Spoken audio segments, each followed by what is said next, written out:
Welcome to Neon Liberalism, episode number 4. I'm Jason Brigham. With me, as always, I can say that now, Samantha Hancox-Lee. And this week we have our guest, Adam Gurri, the editor-in-chief, I believe that's his title, at Liberal Currents, the web-based publication that publishes this podcast, and this week published an essay by Adam, America's Paths to Personalism. And I think we'll be talking about that later. But first, we're going to talk about the biggest news in the world of the week. We are recording on the afternoon of Friday, December 6th in the United States, on Tuesday afternoon in the US, but in the earliest hours of Wednesday morning in Seoul, the South Korean President Yoon Yeol declared martial law, tried to have the South Korean military prevent Parliament from gathering, but then Parliament basically walked past the military and voted hard to end what amounted to a really pathetic coup attempt. I think it only goes down as an attempt. I'm not going to give you full coup status for a few hours, Yoon. Samantha, we in the United States might have experienced more of this coup than some of the people in South Korea, because they could have easily slept through the whole thing if their phone didn't go off in the middle of the night, which I'm sure it did for many people. But what do we have to say about this? I mean, you're right that this is one of many kind of almost comical coup attempts we've seen in recent years. I mean, obviously this is a big name one, so to speak. Pedro Castillo attempted, again, not a coup or an auto golpe, if you want to call it that, and equally comically, dispersed, after, I guess, just a few hours. A coup happened in Bolivia, or an attempted coup happened in Bolivia this summer that was, again, so easily dispersed that you probably never heard it even happened. So, yeah, I did kind of want to take this podcast to talk a little bit about coups and what are they and how do they work and how do they not work? How do they fail in particular? Coups, how do they work? Definitely a topic that Yoon probably should have examined a little more thoroughly. Yeah, certainly does not seem to have had a good theory of what was about to happen. There's some suggestion that certain figures in the military were on some level egging him on because of all the people who, that they seemed kind of most ready to go. One of the South Korean generals put out a statement shortly after martial law was declared. And, rule number one was that all political activity is banned. No political parties, no political speech, no political demonstrations, no political thoughts. I don't think they included the thoughts one, but basically no politics. Politics is not allowed. Number two, that they were doing this to preserve liberal democracy from North Korean influence. If I recall correctly, number three was that doctors had to continue attending work or they'd be subject to martial law. I don't know why that one was on the list. But certainly it was certainly a list. They had an idea of what they were trying to do. It just doesn't seem to have worked very well. The people of South Korea did not obey the order to stop engaging in politics, which is probably for the best. Yeah, they politicked harder, I would have to say. Adam, let's bring you in here. Yeah. Your thoughts on this farce? Yeah, to your point about whether anyone in the military was on it, I know that the only person so far to actually fall on their sword has been the defense minister, who apparently had some role in this as well. No, I mean, the thing about stuff like this is it's really farcical when it just falls flat on its face like this. But all it would have taken would have been one soldier to fire bullets at the crowd or the members of parliament that showed up. And it would not, it'd be a tragedy. Even if it failed, it wouldn't be, comical. So I think there's a lot of people who deserve credit for how things played out. First and foremost, the ordinary people of Korea that showed up there who, it's not their job to show up there. They were just showing up there as ordinary citizens who happened to be awake, as you said, and came in numbers. Second of all, the members of parliament, including something like 18 members of the president's own party and the leader of that party, who forced their way into the building even though they were blocked by the military. But also, I think the rank and file military who are caught in this position where, martial law is a legal thing that the president can apparently call in Korea. He's the commander in chief.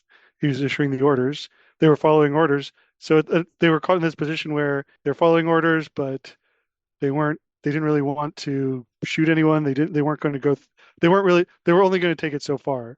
And I think a lot of people have commented that really the main difference between a successful coup and an unsuccessful one, at least at this stage, is how willing the people with the guns are to use them against just ordinary citizens and people showing up there. And they just weren't willing. And the fact that they weren't willing is almost entirely why this thing didn't work out. It may still not have worked out even if they were willing. Like it seems really like Yoon does not have the backing of enough of South Korea's elites to hold the whole thing together, even if he had held out for longer than a day. But the faster it falls apart, the better, and it fell apart immediately.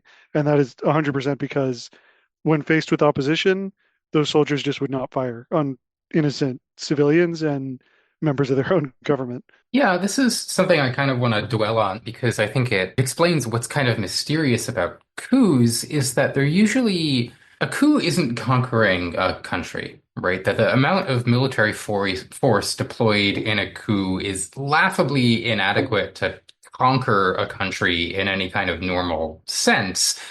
And when a coup works, it's because this show of force and seizure of possibly a few key institutions or personnel is enough to convince people, oh, these guys are in charge now.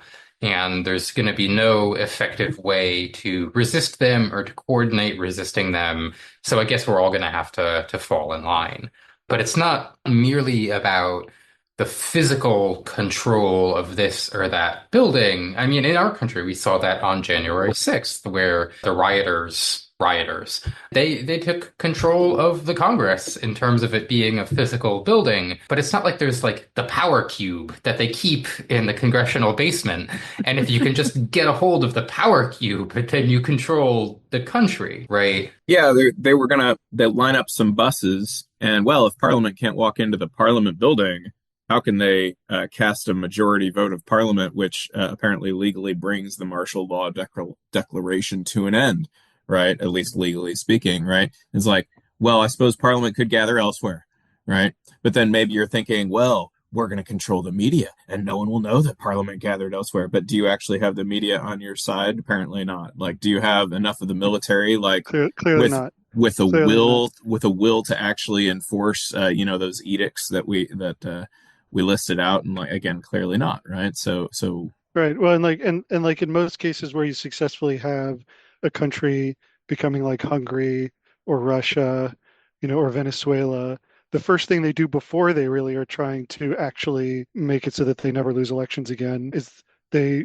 nationalize the broadcast news and like the big mass media outlets before they do anything. And that's clearly not the case in South Korea. It was covered very openly, everything that was happening. I think it's a fascinating case because, like you say, they didn't have control of the broadcast media, they didn't have control of the print media. He didn't even have control over his own party. Like, Social media is playing a role in this. The leader yeah, of the opposition just gets out his phone and, conducts a blurry live stream of himself climbing over a fence climbing, and scaling the fence. I love it. right Yeah. and heading into parliament because and that's a powerful. there's another remarkable video of like a number of troops walking down a hall only to be met by like a greater number of press coming in the other direction and like taking photos of them. Like the press apparently is already where the military wants to go, yeah, and they're walking toward them, not away from them. Yeah, right, right. That's right. Yeah, they were flashing cameras. The people in the parliament, including the press, I guess, but also the like parliamentarians themselves, were flashing cameras and using fire extinguishers to fend off people with like military hardware. Yeah, one side was shooting pictures. So Yeah, I mean, once upon a time, right, if you were running a coup, you needed to get a hold of the central television station and the Right, central radio station, and then it would be very difficult for anybody to coordinate opposition to you right. because how else are you going to talk to the whole country and start to get an opposition together? And I mean, today we live in a world that is just saturated with information, and on top of that, there's just so many media outlets, and it's not impossible. Like you say it in the cases of Russia and cases like Hungary, it is possible to get a hold and control the media structure in your country, but it's more difficult than just physically getting a hold of this or that building. Yeah, so I have, as I mentioned when we were talking about discussing this, I have a lot of Cuban examples to go to. I'd love to hear some of them. As some know, my dad is from Cuba, um, and he lived through, the end of Batista and the beginning of Castro. But the thing that I keep thinking about is Batista's coup, which, I think a lot of people don't realize there were several phases of Batista. For a while in like the 30s, he was just the guy controlling the military. And then he actually ran for president in a relatively unfixed election and won, and then left so that his enemies wouldn't go after him when they took office, and then came back, and that's when he had the coup that most people know about. And the thing about that coup is like there was no way he was ever going to win that election. Everyone knew. Even first of all, he wasn't in government, so he couldn't fix it. And second of all, he just wasn't popular. No one wanted him again. He was a has-been. But the military decided they were fed up with the current government, and enough of them backed him that he just marched in and took it. But there was zero opposition. No, there was no fighting whatsoever. He just went in, like he went with some tanks and said, "I'm in charge now." And there was zero resistance. Everyone else fled. No one stayed to fight. Complete contrast to the South Korean case where ordinary people showed up immediately to resist. Whereas in the Batista case, it was well known that he was going to do this. Then he did it, and nobody showed up to stop him, essentially. No one even tried. No, I think Uh, that's an important point that it's like we've been talking about. A coup succeeds when it's able to sort of take control of the national narrative and convince everybody, well, I guess we're in charge now. And if people's ordinary people, right, whether, but also elites, people in the media, people at every spectrum of society, if their immediate reaction is you're not allowed to do this, you're not in charge, we're going to prove it, then the whole society can grind to a halt quite quickly. And then it becomes, untenable for you and your 100 guys with machine guns to be camped out in the presidential palace or wherever it happens to be. But on the other hand, if people don't immediately kind of spontaneously say, this can't happen, and they say, oh, I guess it can happen. I guess it did happen.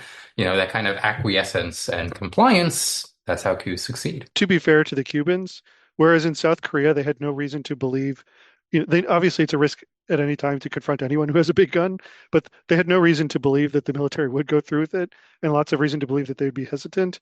In the Cuban case, they had plenty of precedent that if you stand up to the guys with the gun, they'll just shoot you down. Like that was like the entire 20th century history of Cuba before Castro and even and during, of course, but up until that point was they're not lacking in ruthlessness. So that's part of it too, right? Once that's been established. But in South Korea now it's established. Now someone like Yoon in the future will likely hesitate to even try because the military is not a reliable tool for gunning down the populace. The precedent that's set is the opposite.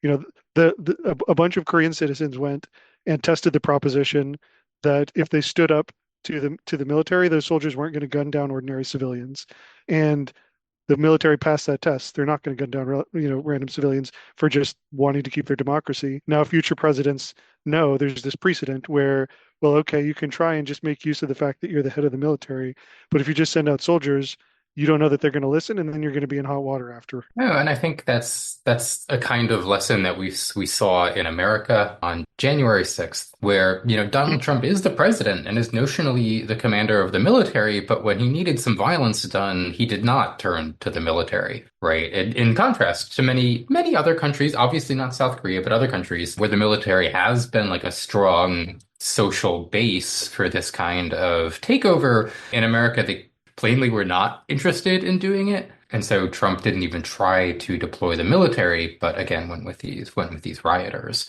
Well, I think Trump probably, had this fairly accurate sense that if he didn't say the magic words, then maybe people would let him get away with what he was really doing. This seems to be just a consistent thread, is like, as long as he does not go, I am declaring martial law, or I am doing a coup. And as long as he deploys MAGA forces, or is it MAGA? MAGA forces instead of government forces, Americans will be like, I don't know, that maybe just was a weird riot and not what it actually was, of course, right? And, it didn't work, but Trump was also correct in the sense that he didn't get called out for what he was really doing. People let him get away with it. And, here we are now, and he's been elected. He's elected the president again, and he's not taken office yet, but he will. And maybe this brings us to the subject of Adam's essay in Liberal Currents this week, America's Paths to Personalism. And Adam is talking about what might be happening in the upcoming Trump administration. Something we'd all like to know. There's a great deal of uncertainty over the last several months with the election, continuing uncertainty about what the country faces going forward in this moment. But Adam, why don't you talk a little bit about what's going on in this essay and talking about how Trump might try to develop his power once Yeah. he does take office in January. Yeah. Speaking of precedents, though, like people who have attempted a coup before then actually becoming the dictator, Castro is one. He was actually jailed. Um, Hugo Chavez also attempted a coup before running for president later and winning big time. And of course Hitler. I mean that's the first one. And Mussolini, I guess too. All those guys tried it at some point first before later on winning an election. What a list. Well, I mean, What great company. Yeah, great company. anything could Great happen company. several times in history. Yeah. Yeah, so Xavier Marquez, big a political scientist I'm a big fan of. Um, he wrote a book, Non-Democratic Politics, that is just a great summary of everything we know about non-democracies. Um, and he just recently did, like literally within a few weeks ago, uh, published a paper on personalism. Um, so we tend to think about dictatorships and authoritarians in kind of broad brushes, but there's a lot of different types.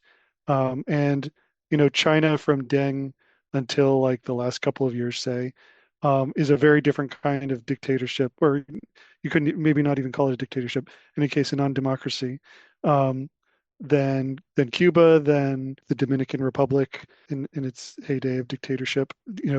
What Deng does in China is he creates an actual institutionalized non-democracy where they have people rotating in office, and actually it is the party, the CCP, that is the center of power, not one person. Whereas in a personalist system, as the name implies, it's actually just one guy, and there is no institution that can stand up to him, and every institution that could have has been subverted in some way to be dependent on him. So Marquez, drawing from Weber's idea of some leaders rule through charisma, some rule through legalism, and some rule through patronage. He talks about these three forms of getting to personalism, three ways that different people do it, and how the three can interact, and therefore there's many different So ways to get so there. why don't you tell us a little Um, bit about those three different ways? Like what are some examples of these kinds of personalization of power? yeah, when you were saying that it's not like Trump said, I hereby announce a coup. Um, I was thinking of the Cultural Revolution, which is Marquez's example of charisma. Because Mao is this funny figure. I think in the United States, when we learn him in history, we think, okay, Mao is kind of like Stalin, like he was just the head guy for China, head communist guy for China. But his position in China was always a lot more complicated than that, and it had a lot more to do with his personal prestige, in and out of the party, than with his actual formal position. So like during the Cultural Revolution, he's relatively low in the hierarchy of government at the time. There's someone else who's at the top. By the end of it, the staff members of that head of state are putting him in a struggle session and beating the crap out of him. But it's not like Mao ordered that. These people weren't acting on Mao's orders. Mao sort of does this general call to action that's like very emotive and cultural and sort of in broad strokes. And then you get people responding to it, um, but mostly organizing themselves. So like the Red Guards didn't report to Mao. They were self-selected groups of people who organized together, in response to his message. The Cultural Revolution was 100% a play by Mao to buttress his power and shore up his position so that no one ever felt comfortable criticizing him again. But he didn't do it by using the power of the state or even through a patronage network by like saying, hey, you owe me a favor, do this for me. Um, it wasn't anything like that. It's something like I mean, I much harder think to these days we quantify. would call it a parasocial relationship, right? Yeah, That absolutely. Right. that Trump did not have any formal authority over the rioters, the people who attacked the Capitol. And and in that sense, he could not give them orders, but they each have an emotional connection with him, even though he doesn't know any of them on a personal level. But they In a feel in a that emotional connection and are willing to act on it and respond to it.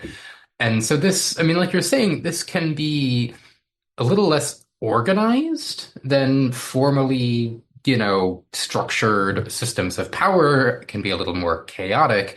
But because it's not mediated by any of these institutions, it lets personalist dictators kind of make an end run around them.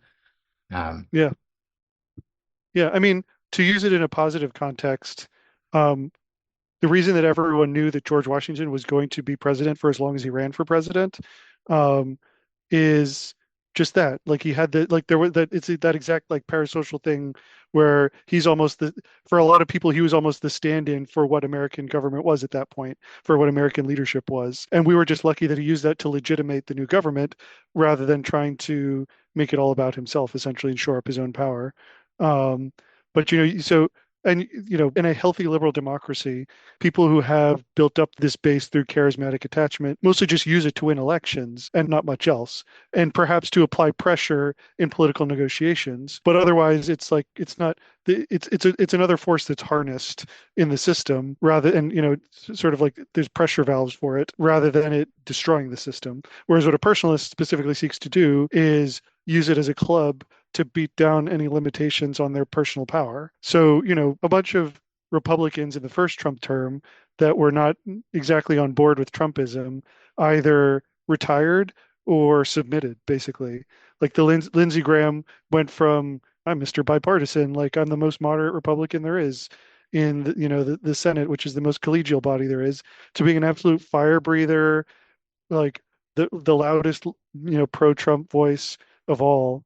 Um, yeah, and he went from there was definitely a primary that was being organized and funded to get going against him to nobody would dream of primarying him now. And that's because, our system, it's not about parties picking their candidates. It's about who you can get primary voters to pick. And that's where something like charisma, having a big base of charismatic attachment yeah. can be So I leveraged. think this speaks to the way that you were kind of suggesting that these different forms of personalization can be used as levers to support each other. That this charismatic connection Trump has with primary voters is able to bring on side a senator who has a lot of formal power. And so I was wondering if you'd say a little bit more about how formal power interacts with personalization. Yeah, so the example I use in the piece is the stop the steal stuff, because we think of January 6th first and foremost around that because of how traumatic it was. But most of the energy went into these legal strategies or these legalistic strategies. Some of them were literally legal strategies in the sense that they were filing lawsuits and just hoping that the judges they picked would side with them. But they had this whole theory of the case for the Electoral Count Act, which was just clearly there's like zero real lawyers thought that this was a real legal strategy, but it sort of aped the like forms of a legal approach in terms of, well, there's a certification ceremony. So if we just stop that, and then we'll bring in a new set of electors, and it'll sort of look like what counting electoral votes looks like. So it's not really in that case, it's not really using formal powers so much as it's sort of like aping the forms of a legal of the legal strategy. And if everyone goes along with it, then that's the law now, because all the law is what the institutions recognize as the law. Yeah, I mean, I think we saw some of this in South Korea in that the president, legitimately does have the power to declare martial law. He was not trying to use charisma, because he doesn't appear to have any, to reach around, the legal system and make a direct connection with individual soldiers to encourage them to do something. He was trying to use, explicitly designated formal powers, but then to use those powers in order to undermine the liberal democracy, the whole liberal democratic system. And like you said, we've seen a lot of this. I mean, Stop the Steal, obviously Trump, but Republicans for years have been working to use the legal system, to use the courts to try and eat away at the political base of the Democratic Party. We've seen this in their continuing attacks on the 14th Amendment, on the Voting Rights Act, in order to find more and better ways to use the law to suppress votes from Democrats. So yes, this is certainly something we've seen in America. Do you want to add to that, or do you want to talk about form number three, the clientelistic? Yeah, I mean, so to transition, one of the things that someone with formal powers can do to personalize the system more is use them to reward loyalists and punish enemies, and build a patronage network. So, people who have patronage networks can use them to get themselves into higher office. So that's one path. Um, but they can, once in a higher office, they can build that up a lot more. They can offer people jobs, so there's political appointments. But I mean, Trump Trump took a creative reading of one particular law. I'm trying, I can't remember which one it was exactly, but there was a law that essentially no one thinks you can read this way, that he interpreted to mean he could just pay farmers however much money he wanted in the first term in order to offset the losses they were facing from tariffs. So the president already, even though new budgets and appropriations have to go through Congress, the executive branch has a huge budget by default, and it's always a game that presidents play to try and creatively interpret what their mandate is with those budgets to do as they please. Iran-Contra was kind of like one of those, would not even pretending to follow the law cases. But in this case, the Trump administration cited a particular law and paid, I think, hundreds of millions of dollars to farmers just in order to buy their loyalty, essentially. Yeah, I think this Um, is this is interesting because this kind of clientelistic patronage network was very common at one point in America. It was the basis of a yeah, lot of political organizing. Jackson and Buchanan explicitly advocated for Yeah, it. so at the presidential level, but also, at the state level, there was the Tammany Hall machine in Right. New Yeah. York. They spent, I don't know Yeah. what it was, 20 years building a courthouse, spent enough money on the courthouse to build 20 courthouses. And where's the money going? Well, it's going to their supporters. And in the case of Tammany Hall, almost certainly they were just clearly breaking the law, clearly just paying people money for jobs they weren't doing, et cetera, et cetera. One thing that Jason and I have been talking about on this podcast is the way Trump wants to restructure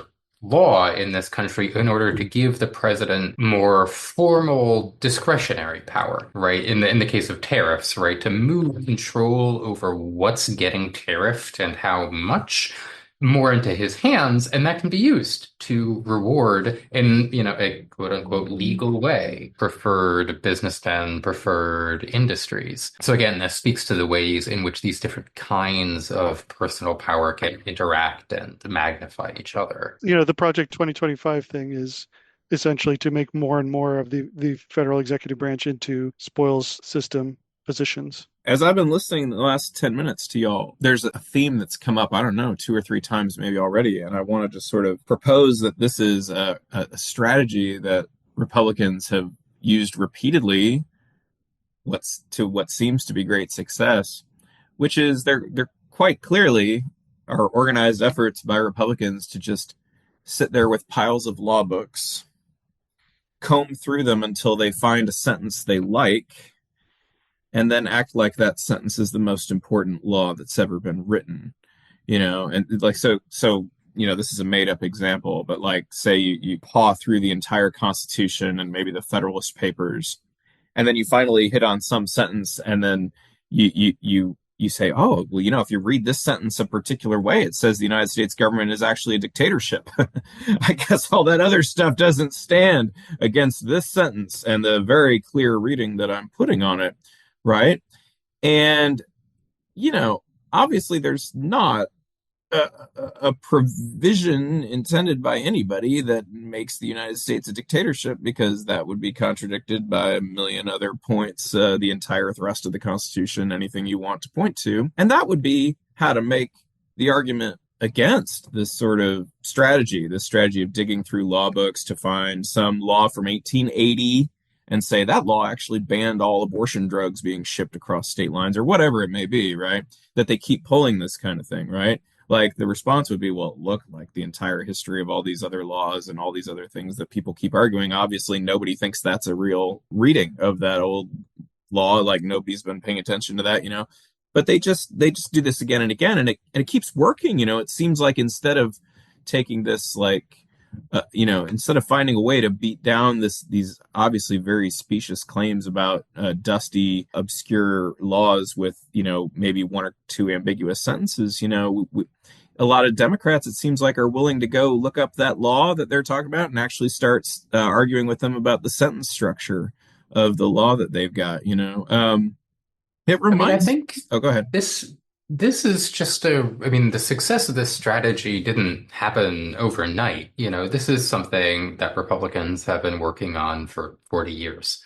All right, an explicit attempt to, take they looked at the jurisprudence that came out of the Warren Court, most famously Brown versus Board of Education. They didn't like it very much. They didn't like the whole constitutional theory that was involved in it. And they spent decades building up an alternative institutional, personnel, ideological structure and just chipping away at the federal judiciary, putting in people that they found to be ideologically reliable, more committed to the project that the legal project that they liked. And now we're really starting to, I mean, we've been seeing it bear fruit, but, like you were saying, the use of these obscure provisions like the Comstock Act, I caught seems that, to huh? be a reflection of they have got a lot of judges who are Republican judges who are committed to using the law to enact Republican priorities, and it's working. Yeah, who Um, are willing to, go along with this whole, hey, let's all cite this law from 1880, whatever it is, and act like it trumps Yeah, I mean, there everything that was came later and the everyone that came later. independent state legislature theory they had for a while, which is that, if Oh you yeah, read the Constitution in just the right way, then not legislatures, not governors, not states, but legislatures specifically were allowed to award their they're presidential electors. electoral votes however they wanted, totally independently We all of missed what the it. people voted for. Oh, man. It's a good Um, thing those guys are reading the old law books because what would really Right. You can see happen? this in what do they call it? The major questions doctrine, which is not in the Constitution anywhere, but it's just, deployed by Republican judges when they say, well, that's a major question, so it can't be left to the courts. If a legislature had wanted to decide that major question, then they would have explicitly said so, and they didn't explicitly say so, so therefore, this interpretation can't be any good. You see it, I mean, again, in the logic of Shelby County, where Roberts argues, well, you see, it's implicit in the structure of the Constitution that all the states are admitted on the same terms. And so, therefore, the Voting Rights Act is unconstitutional, despite it being, clearly an application of the 14th Amendment and Congress's power to enforce this amendment by appropriate legislation. But this other thing that's implicit in the Constitution, yeah, I mean, I don't think that these are respectable legal interpretations, but they have enough personnel at this point in the judiciary to make it work. Yeah, I was, Adam Rust. I was talking with Adam Rust, one of our contributors, who's a lawyer, about the Reconstruction Congress, and he said the thing about the Reconstruction amendments is the people who wrote them were not envisioning that they were going to write the wording perfectly, and that was going to be what shored up its foundations into perpetuity. They were just imagining that Republican, back then good Republican, appointed judges and Republican Congress people and Republican presidents were going to be enacting the law, and that would be why they would get what they want. In other words, like the the The words on the they paper don't enforce themselves, they're right, there enforced was by going to be people. some explicit permission for the people they wanted to get in power to do what they wanted to do. Not that coming up with the correct wording was going to save the day on this one. Yeah, I think what all this discussion kind of gets back to is this larger question about coups, but and why they haven't been working very well, frankly, in places that they have been tried. Whereas, the Hungarian model, the kind of quote unquote democratic backsliding that we've seen in a variety of countries has been more effective because it does not try to do something that provokes an instinctive reaction in people to be like, oh my God, you're making yourself a dictator. You said it. You said you were, I'm going to be dictator and there's no politics and you have that little crown next to you. That is like people react to that pretty strongly and rightly. But, through quote unquote democratic backsliding, well, you don't do anything quite so dramatic. You just chip away at the foundations of a free society. The phrase Um, plausible deniability comes to mind. No, I'm not making Well, yeah, myself a yeah. So dictator. one of the things, I mean, one of the things Mark has in his book, says that makes it hard to study this as a political scientist is exactly that. Like the the the vast, well, first of all, 100, almost 100% of constitutions that exist in the world, except for like some Middle Eastern monarchies, say that the country is a democracy with equal rights and universal enfranchisement and free speech and like not just a democracy but a liberal democracy basically. They'll say that they are that. And almost all of them also have elections. Now, some of these elections are completely meaningless. Like they're elections to bodies that like in Hong Kong, for example. Though I don't know what the situation is there now, frankly. But like a few years ago, say, before the security law, um, Hong Kong had some free and fair elections, not at all set in advance, but they were to positions that had no power. And then the power was mostly allocated for people whose seats were either picked by the central party in the mainland or by the business interests in Hong Kong. So it was not a democracy, obviously, but it had elections with, universal enfranchisement. That's not exactly an ambiguous case, right? But, he was saying to us, it's pretty obvious that Venezuela is a dictatorship. But he said there are political scientists that will, at least at that point, which was a few years ago, this book was written, there were still people who would debate, you know, till they were blue in the face and say, no, it's actually it's on the democracy side of the threshold still. because they have Because elections. well, and it's not just that they have elections, right? Like the Hungary is a case in point. Yeah, let's talk a little bit about the Hungarian model because that seems like maybe more relevant than the Hong Kong model to what's happening close to home. Orban absolutely could lose. They have a system of what's called competitive authoritarianism, which means it's hard for him to lose. It's not a fair election. I think it's a free election, but it's not a fair one. Like I don't think they suppress the vote. I'm not 100% sure on that. But it's more like you need a supermajority for the opposition to actually get a majority.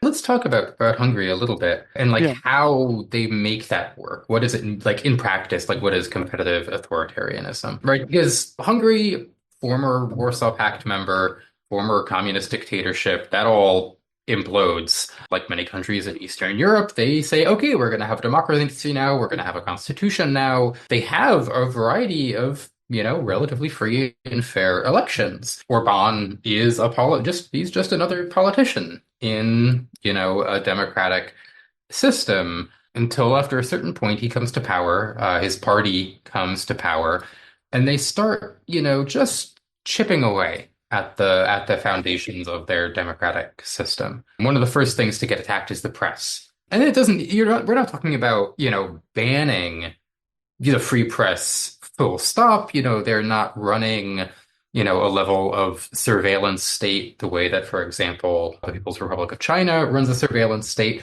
but there's just pressure, right? Oh, if you a newspaper are a little too critical of the government, we might start looking at your taxes a little bit more closely. We might not provide you with that license that you need to keep on publishing. And so there's just this pressure, using discretionary powers of the government to kind of squash opposition presses and, using similar tactics against opposition parties, opposition politicians, that their finances are, their tax returns are going to get checked 5 times and there's always going to be something wrong with them. And that's moving through the form of the law. Right. They're not taking people out back and shooting them. They're not doing helicopter rides. They're not doing anything like that, but just pressure. And like you say, changing the electoral system where it's like, yeah, you can't just 50% is not going to be enough to get Orban out. We've changed things in this way and that way and that way. So like, yeah, theoretically you could win an election, but you'd have to win, 70, 80% of the vote to actually get him out of power. What we're describing is that politicians with ambitions toward consolidating a lot of power, if you're a politician who understands that waving a gun at people and declaring yourself dictator is not effective, and you then start thinking about things that could be effective, like you can get somewhere, right? If you think that, oh, power just comes out of the barrel of a gun. So if I point a gun at some woman who is standing in front of the parliament, I'm going to be dictator. Like that's the level of sophistication Yoon showed us this week, and Samantha, what you're describing is something with so much more sense. It's like, how can we actually get people to do what we want without like you said, provoking a reaction, right? The other side has power. The other side will react. The other side are people. And if you provoke them into a reaction, then you're going to have problems. And if you manage to get your way and they're sort of asleep at the wheel, if you've fooled them, then you're going to be okay. The power to fool people, to distract them and so forth, that's really a key in these days, and why is Trump succeeding? He's an absolute expert at fooling people. He's essentially a confidence man. He's running for president of the United States, and in the last couple of months before the election, he's also doing NFT scams. I mean, that is his bread and butter. That's how he rolls. It's what he does. It's who he is. And, that's why, look again at what we said about January 6th earlier. He knows not to get up there and wave a gun at people and say, I'm the dictator. He said he just, he does a bunch of misdirection and, makes you believe that he's not doing what he's doing.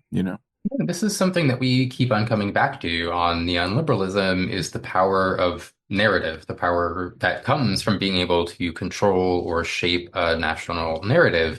And if you want, arguably, one could argue that this is the difference between a coup and a democratic backsliding. That where do they get you in the end is a kind of personal or personalist, authoritarian, various kinds of dictatorship. But the process that gets you there, well, we're telling a different story about it, right? In one case, like you say, there's a gun, it shocks people, it provokes a reaction, or it doesn't if the coup provokes a different kind of reaction if the coup works. And in the other one, the narrative is, well, we always have been and still are a democracy, right? And, so much of whether these moves succeed is the ability to shape the narrative ahead of time. I'm trying to remember which country it is, but there was one where they had a huge patronage network in order to backslide.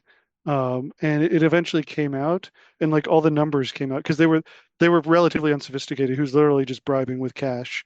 And the part that was funniest is the money they were paying to broadcast journalists was like 100 times more than what they were paying to judges. The people you would think who have the actual like concrete power were getting like paid way less than just what trying to buy media time, basically. Yeah, I mean, I think you could make a connection, if you like, with what you talked about in terms of charisma, right? That charisma is not a legal power, it's not a formal power, but it is real power because people respond to it, right? People have that emotional connection to this person that they've never met, that has no idea who they are, but they have a connection. They have an emotional connection that connection shapes how they see the world and what they do, right? In a moment of crisis or in their everyday life.